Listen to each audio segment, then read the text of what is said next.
Bai Haoran memandang mereka berdua. Dia adalah kakak dari Bai Guanxing dan Bai Yuyu, tapi dia tampak tidak tersenyum.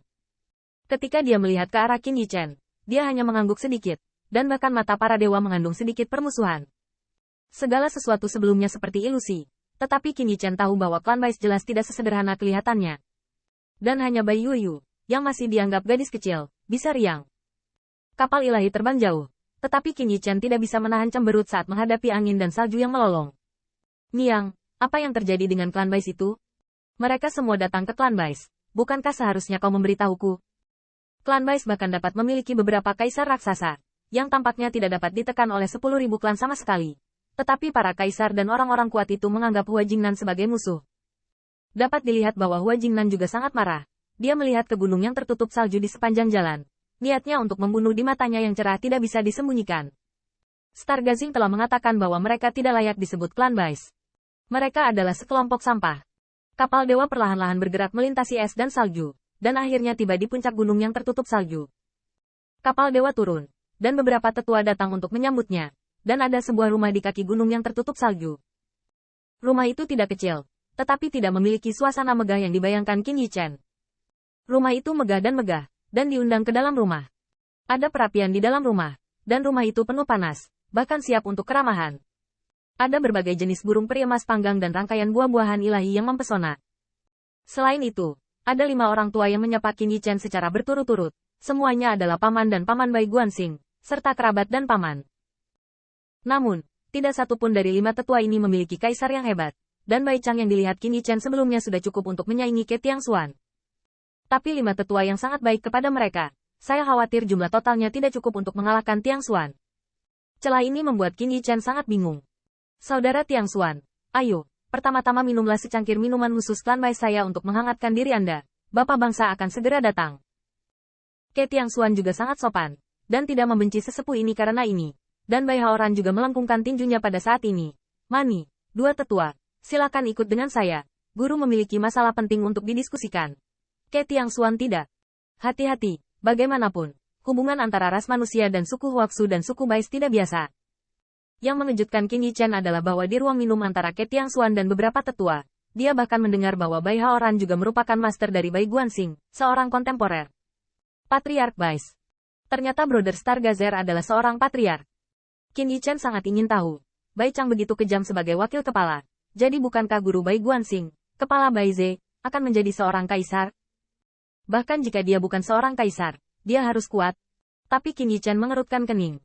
Jika patriark begitu kuat, maka ini jelas merupakan tetua dari garis Bai Guanxing. Mengapa mereka begitu lemah sehingga mereka tidak bisa dibandingkan dengan klan Bai itu?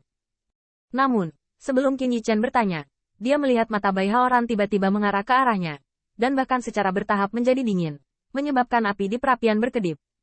Kudengar kau meninggalkan pisau di benak juniorku untuk mengancamnya? Qin Yichen tercengang ketika mengatakan ini, dan Ke Tiangxuan juga agak malu ketika melihat ini.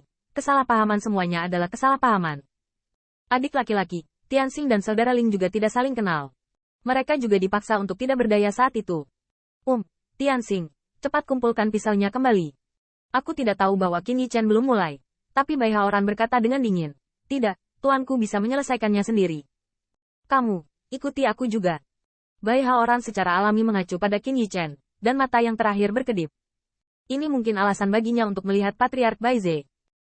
Sejak saat itu, Qin Yichen mengikuti Bai Haoran dan berjalan melalui koridor gantung yang tampaknya dipadatkan dengan kristal es, dan para dewa jernih tapi tenang.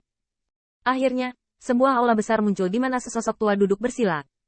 Menguasai. Melihat guru, Bai Guanxing tidak dapat menahannya lagi, dan bergegas ke bapak bangsa sezaman Bai Ze, berlutut di depan orang tua itu. Patriark kontemporer Bai Ze juga memakai rambut perak, sangat ramping, hampir jatuh di sisi kasur tempat duduk. Tetapi dibandingkan dengan wajah Bai Guanxing yang bersemangat dan berseri, dia terlihat lelah dan sedih, dan kuno. Nak, akhirnya tahu kau kembali. Namun, meskipun lelaki tua itu sepertinya terlambat, suaranya sangat keras dan semangatnya cukup baik. Dia hanya tidak tahu apakah dia berpura-pura berada di depan Bai Guanxing. Ketika master dan muridnya bersatu kembali, lelaki tua itu tampak sangat optimis, dan tawanya dipenuhi amarah. Niang, 2 kakak laki-laki, jangan berdiri. Silakan duduk. Hua Jingnan dan 2 tetua umat manusia mengambil tempat duduk mereka satu demi satu.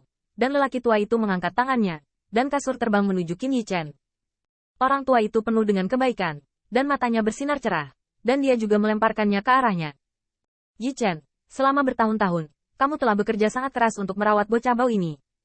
Seolah-olah Patriark Baize mengetahui identitasnya sejak lama, dia mengundangnya untuk duduk.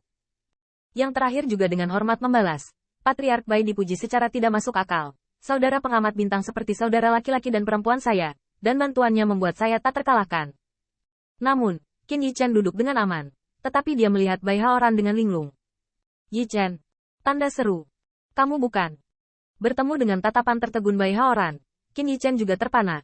Mungkinkah Bai Haoran bertanya pada dirinya sendiri tentang cahaya pisau barusan? Bukankah dia berpura-pura? Untungnya, ketika Patriark Baize melihat ini, dia dengan tegas menegur, biarlah kamu bersikap sopan. Sinar cahaya pisau itu adalah pilihan terakhir untuk Yi Chen. Feng Nianwu juga tersenyum dan berkata, teman kecilku Haoran tidak mengetahuinya. Bukankah ini berarti saudara laki-laki dan perempuan mereka memiliki hubungan yang baik? Feng Nianwu mengangkat kepalanya dan menjelaskan Qin Yi Chen sambil tersenyum, dengan bangga dengan kata-katanya.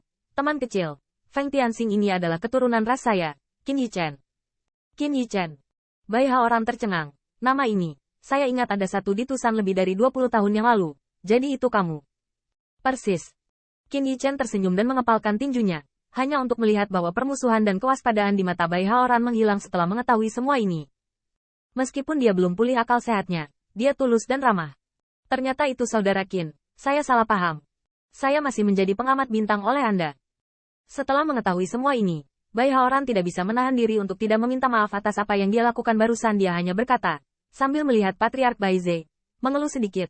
Mengapa Tuan merahasiakan hal semacam ini darinya? Guru dan muridnya bersatu kembali, dan Qin Yi Chen akhirnya bertemu dengan Patriark Baize.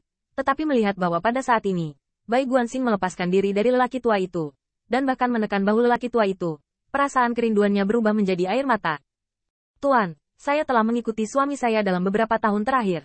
Setiap kali saya memenangkan pertempuran, saya akan melakukan eksploitasi militer saya. Saya telah mengubah harta penyembuhan dan membawanya kembali kepada Anda. Orang tua, coba saya lihat, milik Anda. Bagaimana cederanya?